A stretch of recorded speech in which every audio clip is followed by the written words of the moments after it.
আল্লাহ চাইলে কি না পারে। মানুষ যখন বলে এটা আর সম্ভব না, ঠিক তখনই আল্লাহ বলেন, হও। আজ আমি এমন এক বোনের গল্প বলবো, যার গল্প শুনলে আপনার চোখ ভিজে যাবে আর অন্তর ভরে উঠবে ভরসায়। আমার এক বান্ধবী, আমাদের একই বছরে বিয়ে হয়। বিয়ে হওয়ার পর স্বাভাবিকভাবেই তারা বাচ্চা নেয়ার চেষ্টা শুরু করে। 1 বছর, 2 বছর চেষ্টা ছিল, ট্রিটমেন্ট ছিল, কিন্তু ফলাফল শূন্য। শেষমেশ ডাক্তার পরীক্ষা করে যে কথা বললেন সেটা ছিল ভাঙনের মতো। ডাক্তার বললেন সে কখনোই মা হতে পারবে না। এই এক কথায় 2 বছরের সাজানো সংসার অন্ধকার হয়ে গেল। বিষণ্ণতা, নীরব কান্না, আর শেষে ডিভোর্স।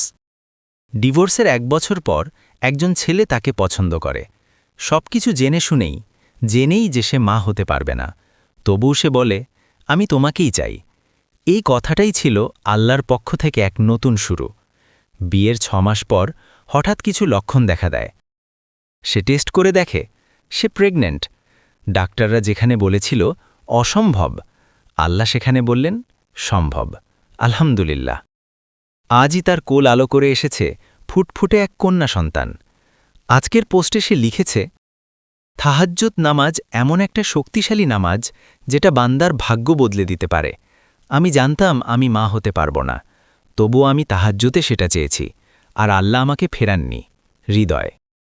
মানুষ যখন দরজা বন্ধ করে দেয়, আল্লাহ তখন আকাশ খুলে দেন। শর্ত একটাই, তাহাজ্জুদের সিজদায় গিয়ে হাল ছেড়ে দিতে হবে। আল্লাহ চাইলে কি না পারে। আলহামদুলিল্লাহ।